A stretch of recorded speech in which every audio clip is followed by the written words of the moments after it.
Hello, it's about blimmin' time I did the mid-year book freakout tag, and I have to admit that I have drafted my notes for this and answered these questions probably 3 or 4 times over at this point, because I started preparing for it in like maybe May, getting ready for June, which would be the middle of the year, and then time's rolled on and I haven't got around to doing it, so I've had to amend some of my answers, but where I've landed I'm pretty happy with what it represents in terms of my reading tastes, and I think it's a true reflection of my reading experience so far this year. So question number 1, the best book that you've read so far this year, and without hesitation, without even having to think about it, without even having to deliberate even a little bit, the easy answer for me is A Room Above a Shop by Anthony Shapland. This is probably one of the most stunning books I think I've ever read, and I can really see it being an all-time favourite. This book carved out very painfully a space in my heart that it now occupies. Objectively, it is a brilliantly crafted book. There is real skill gone into every word, real thought and consideration into the writing of this novel. Objectively, it is a really brilliantly written book. But personally, I just found it so affecting. The characters are so full of warmth and love and integrity. There is literally nothing not to like about this, apart from perhaps if you're not into books that will make you sob. This is about B and M. That's the shop. This is about M and B, who are 2 men living in a South Wales mining town in the 80s. They develop a relationship together, but because of the socio-political landscape of the time, their relationship exists in secret. It's very tender, it's very, very beautiful, it's very quiet, but it packs a real punch.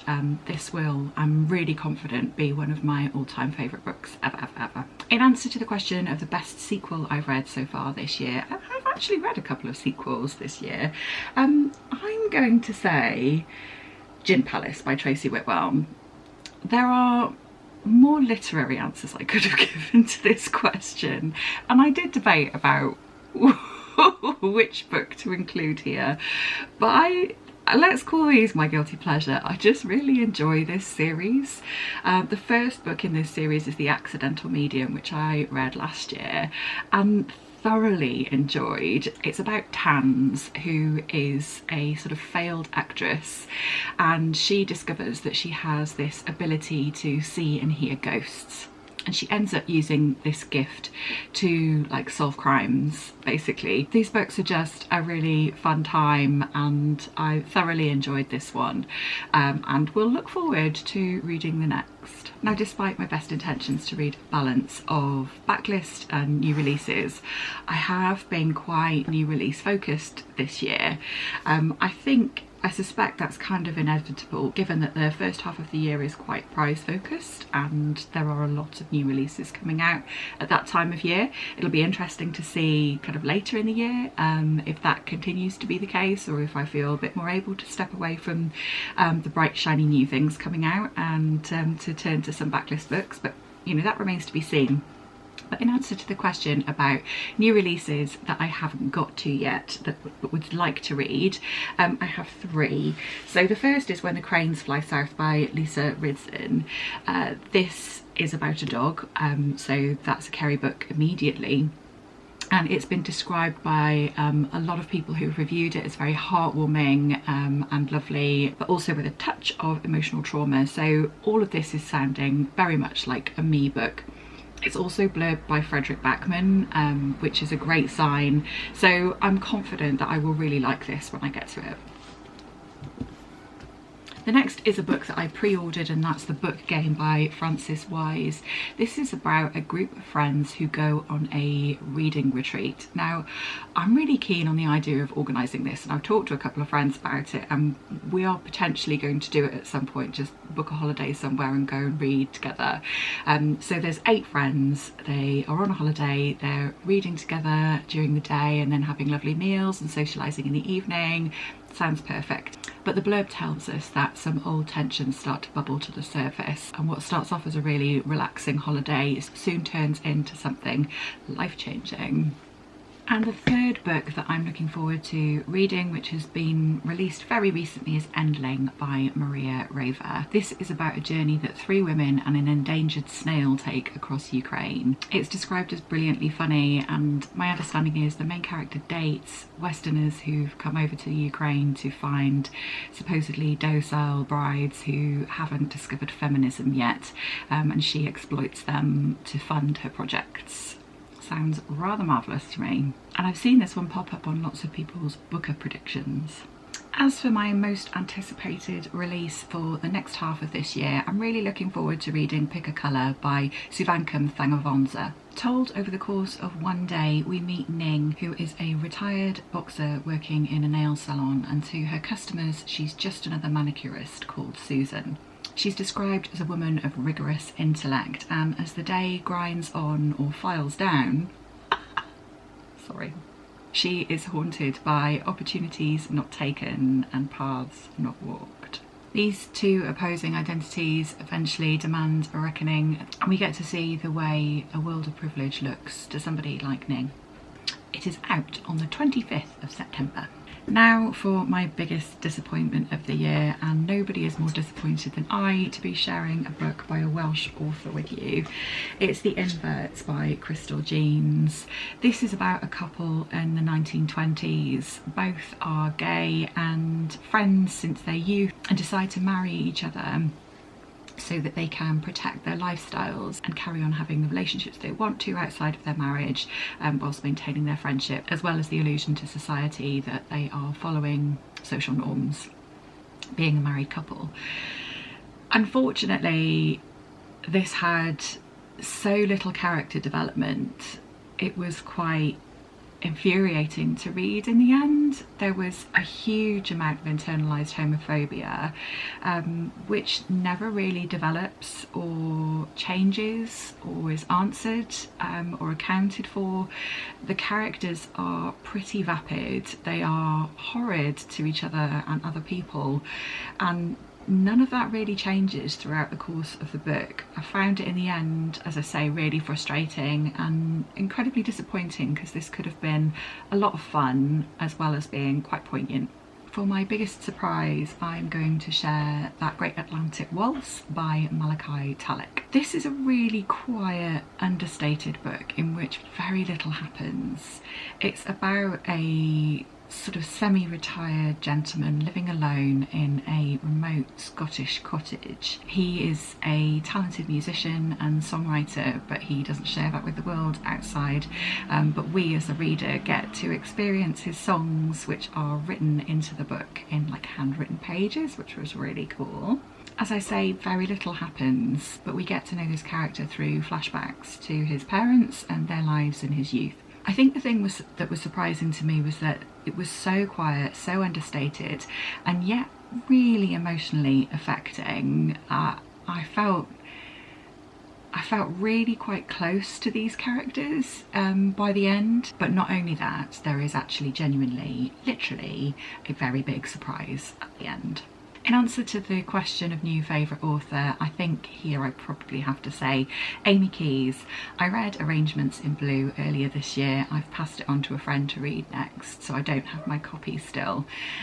But it was an extraordinary memoir. She centres the memoir around an album by Joni Mitchell called Blue, and each chapter covers a different theme using one of the songs from that album, which was really clever. Much of this memoir just spoke to me very personally, and I appreciate not everybody will have that same reaction. It's a lot about being single and the lack of romantic relationships in your 20s and 30s, and what that feels like when others around you are hitting those life milestones, and what that feels like to feel sort of left behind, but also like really wanting that for yourself. Yeah, I connected with it on a very personal level, and it will mean a great deal to me. So I feel like I have a kind of kindred spirit in Amy Keyes. Now for the question of fictional crush. And it's a bit of a weird one because I wouldn't say I experience crushes, but I have got a couple of answers for you. So I'm going to say Gethin from Glass Houses by Francesca Reeve. This is about two, like, kind of young love and second chance romance. Basically, it's a literary second chance romance. So Geth and Owen have this teenage childhood romance, but they're very different people, and Owen moves away, Geth stays at home.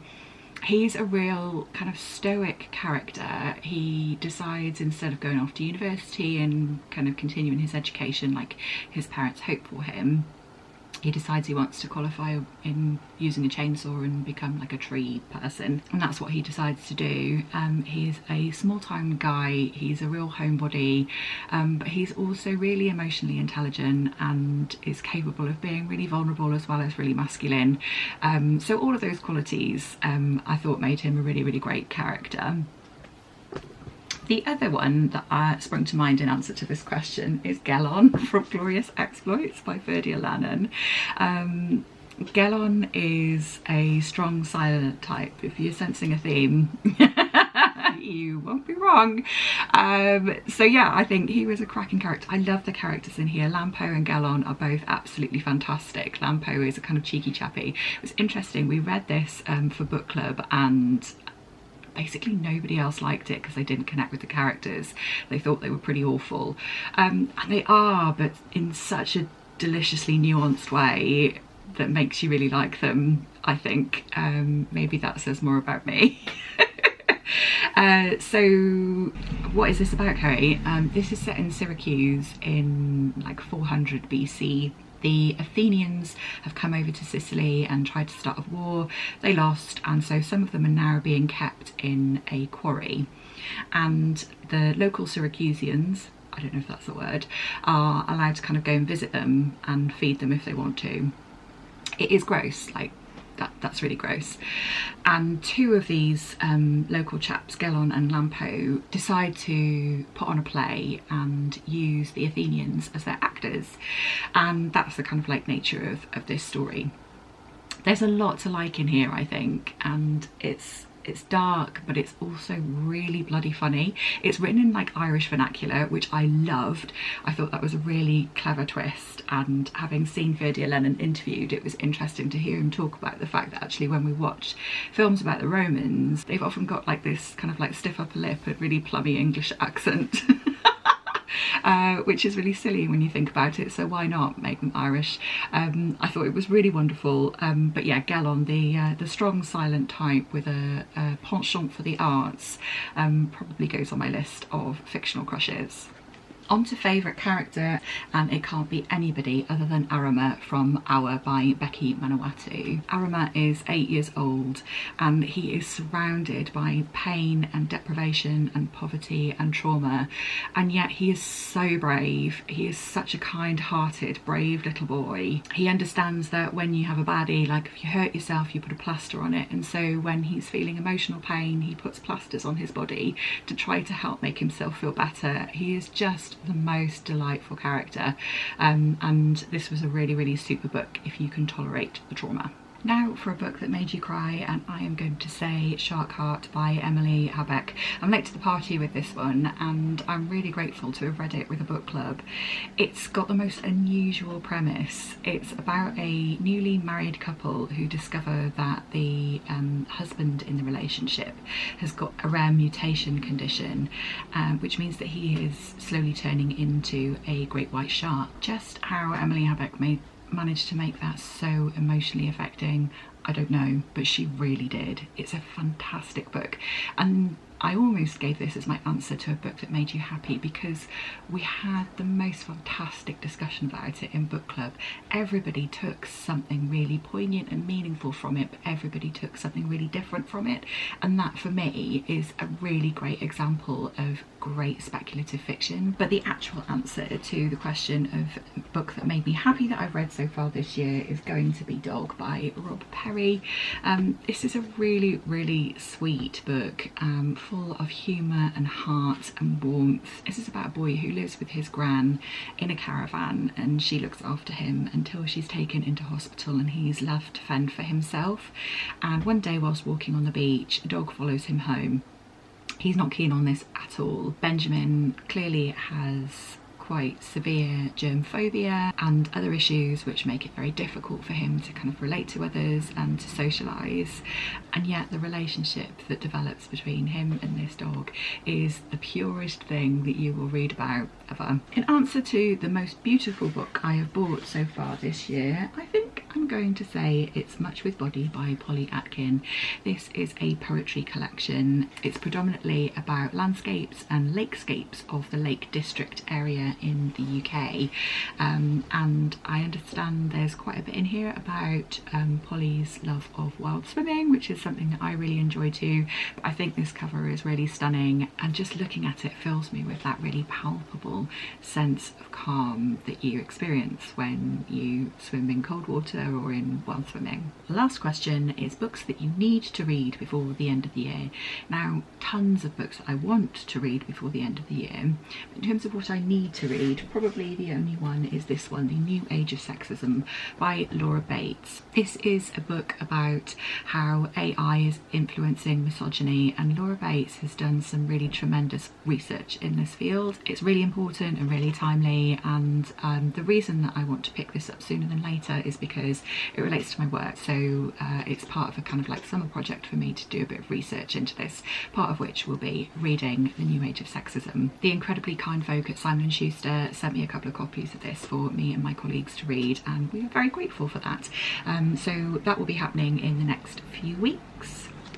And there you have it. That is our mid-year freakout tag done. Last year I considered doing a follow-up later in the year as a kind of like stick or twist, like would I still give the same answers, or has something else come in and cut in and become my best book of the year? I can't see that happening. A Room Above a Shop forever and ever. But yeah, I wondered about kind of like revisiting some of these questions later in the year and seeing if I would stick or twist on those. If that's something that you think would be interesting, if that's something you would watch, let me know in the comments. I'd be really grateful for that. I'm really grateful for your time, and I hope that you are looking after yourself, and I'll see you again in the next video.